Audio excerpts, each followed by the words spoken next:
Hi, I'm Doug Ullman. I'm standing on the Antietam battlefield on the 158th anniversary of the Battle of Antietam for the American Battlefield Trust. And over my right shoulder, you will see the Boonesboro Turnpike and leading down to what was the historic Middle Bridge. This is the often overlooked and forgotten bridge of the three crossings of Antietam Creek during the Battle of Antietam.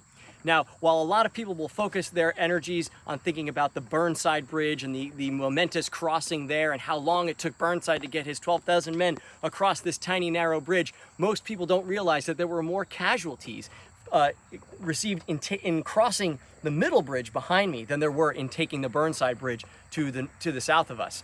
The Middle Bridge is one of those frustrating moments of the battle because McClellan is going to send forward a portion of the 5th Corps. A few battalions of regulars from the 5th Corps are going to come across the Middle Bridge. They're going to receive artillery fire from a patchwork artillery line that the Confederates have put together. Robert E. Lee basically has nothing but artillery covering this sector, with the exception of a handful of skirmishers, because most people have been sent to the north end of the battlefield. As we've been talking about it, Robert E. Lee has been shifting troops around the battlefield all day to meet emergency after emergency. So the 5th Corps crosses the U.S. regulars cross Antietam Creek at the Middle Bridge. They establish essentially a bridgehead here with just a handful of regular infantry battalions. They're going to bring across 2 or 3 batteries onto the knoll on the other side of the Boonesboro Turnpike, and they're going to be ready, if they want to send the entire 5th Corps and any other reserve troops that are back of Antietam Creek across the creek here. But McClellan doesn't do it.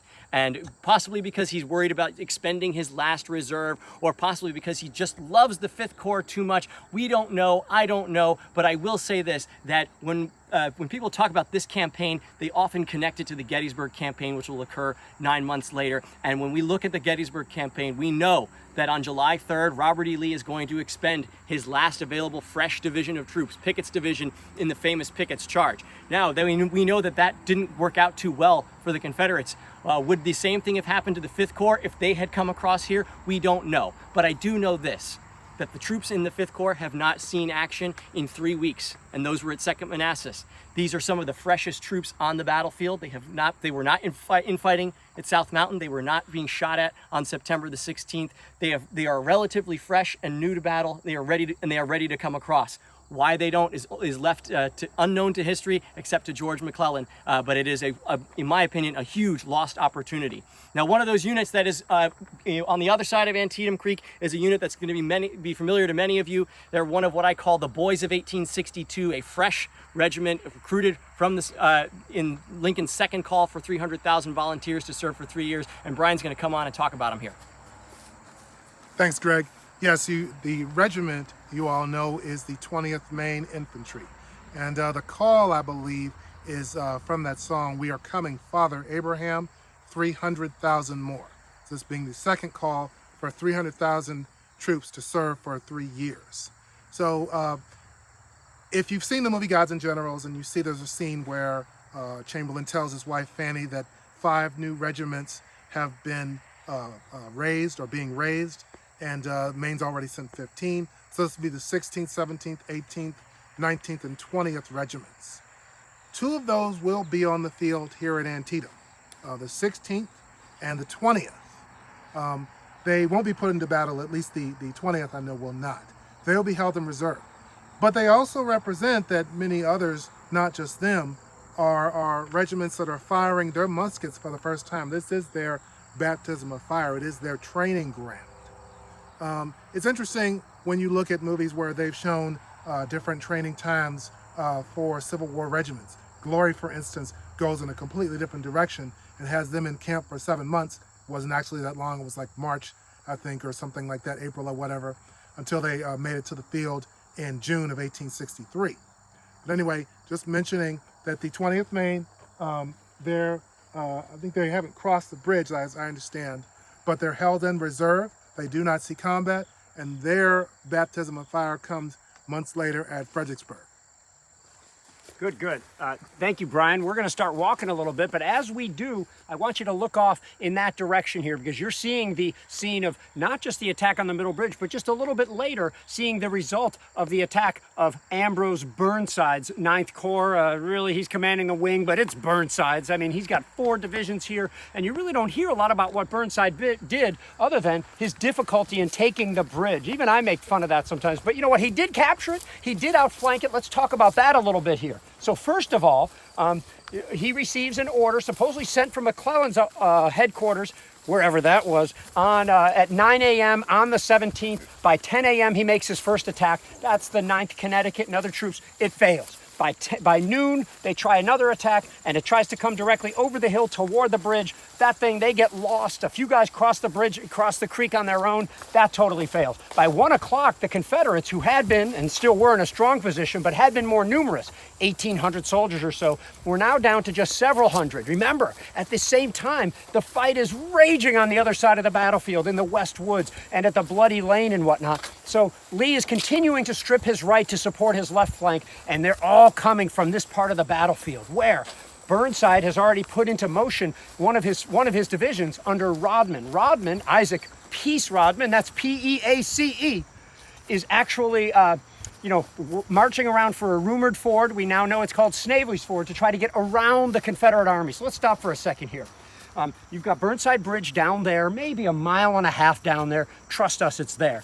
If you want to see Burnside Bridge, we probably have 40 videos of it on our website and on our battle app. You should download the American Battlefield Trust Antietam battle app. It's free, you'll enjoy it. There's videos with a lot of the people you've seen today and whatnot.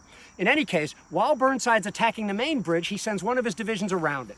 At the same time that Rodman crosses the creek and scares away the few South Carolinians who were there, New York and Pennsylvania soldiers cross the bridge, maybe because of whiskey, but probably not, and they are going to push back the Georgians who are there. What that sets up is Burnside's control of the Burnside Bridge. What that sets up is a slow 90 to 110 minute crossing of the Burnside Bridge. It's not just soldiers. He's got to get his artillery across and everything like that, okay?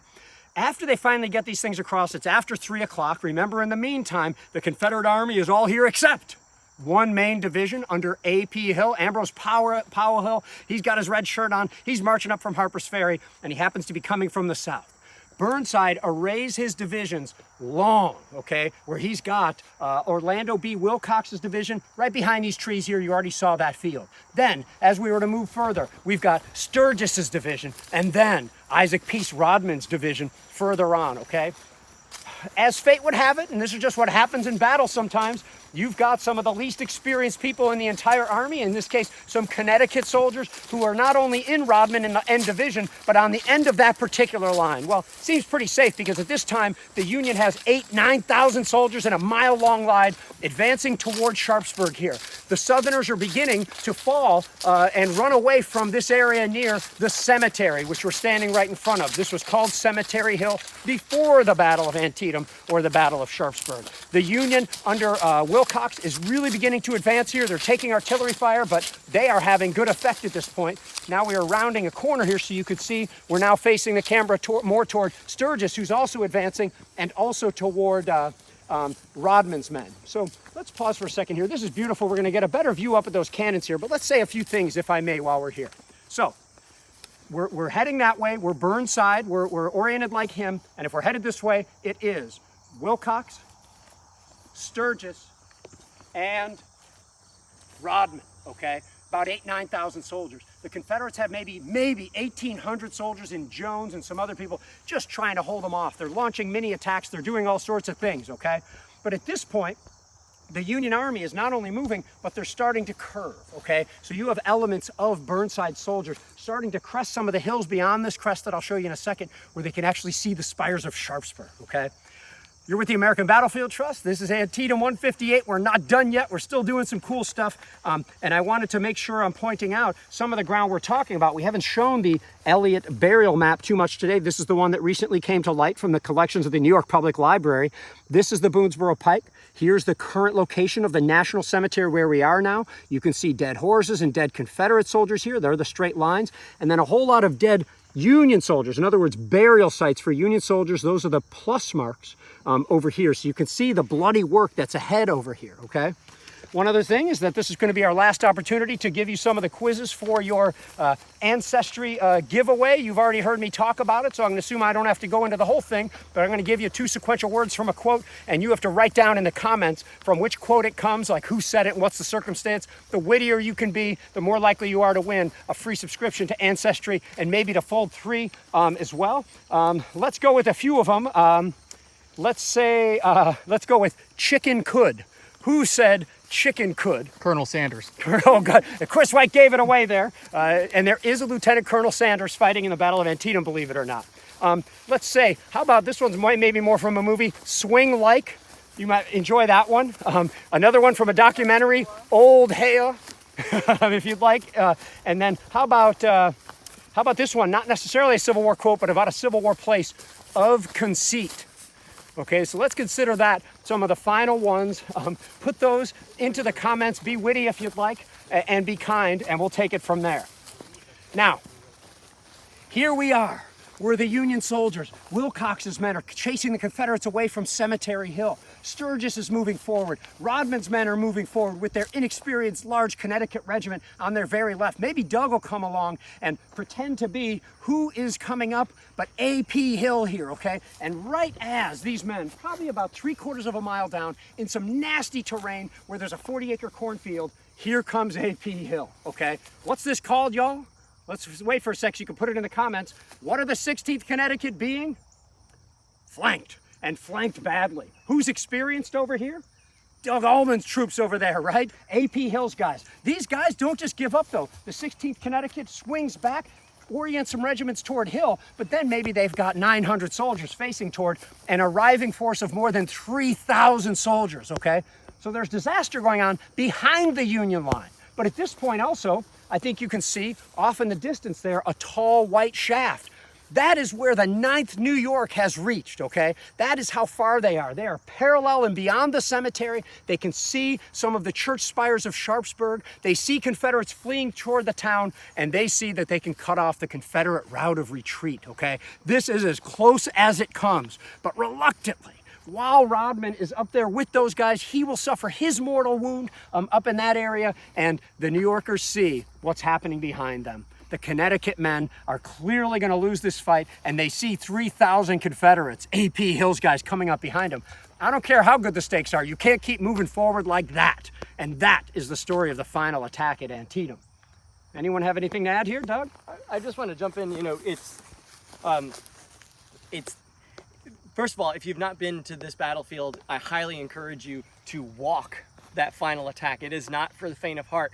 But if you are in any way under the impression that Burnside should have done this easily, walk the attack. And then if you really want to challenge yourself, walk it in flat leather shoes with no hobnails, with no studs on it, and try and get up some of those hills and ravines. And then if you really want to go for it, give yourself something that weighs 9 or 10 pounds and put it on your shoulder and carry that up and down those hills and ravines in the footsteps of those 9th Corps troops. And when you get there, tell me how you feel about being flanked by Confederate troops behind you. This is a very arduous march. It is a wonderful hike if you should do it, but make no mistake, the men who came up those ridges were some very tough guys to make it up that far, and then they had to fight a battle on top of that. The other thing, as we mentioned, the 16th Connecticut, another one of these, what I call the Boys of 62, those 300,000 volunteers that Lincoln called for after the Peninsula Campaign. And it's worth noting that, you know, when you think about the fighting we talked about earlier in the day in the 1st Corps, in Ricketts' division, one of the new regiments that just joined that division was the 16th Maine. And where did they put the 16th Maine during the Antietam campaign? They had them guarding the wagons. Where's the 20th Maine? Another one of those early regiments. Not on this side of the Antietam Creek. They are in reserve. Where is the 16th Connecticut? In the exact worst possible place for new troops to be. Anything, even the best troops would not have fought well out there. Troops who have been in the Army for less than a month are going to get destroyed out there. So that's my last thing about the 9th Corps attack. Walk it before you judge these guys. Really step into their footsteps and see how it feels. And then think about what you would have done about leading these brand new troops and where you would have put them on the battlefield. And I think that's great. Let's come on over here, Chris, because I like this backdrop because it's going to form where we're going to go next, and that is to the National Cemetery here at Antietam. And I don't think we're going to exactly tie up the battle in there, so just suffice to say, I think you know what happens. The battle essentially ends there. The Union falls back. The Confederates strengthen their gains. They face each other on the 18th. They have some fighting, some scrap fighting, which we will cover later at Shepherdstown, 19th and the 20th, and then 2 days after that, Lincoln considers this enough of a victory, and I agree that it is a Union victory. They held the field. They pushed the Confederates at so many points. Lincoln sees that as enough of a victory to forecast his Emancipation Proclamation. So a few call-outs. I appreciate everybody watching. It's good to see Amber Lass and Don Moody and Dana Tongue Pulling. Man, you just rock. I like everything you say, and I think it's really cool stuff. So keep being that way and keep on keeping on. I think you have a good friend of ours that we have a mutual friend, actually, so keep rocking on that. And oh my God. And thank you for supporting battlefield preservation.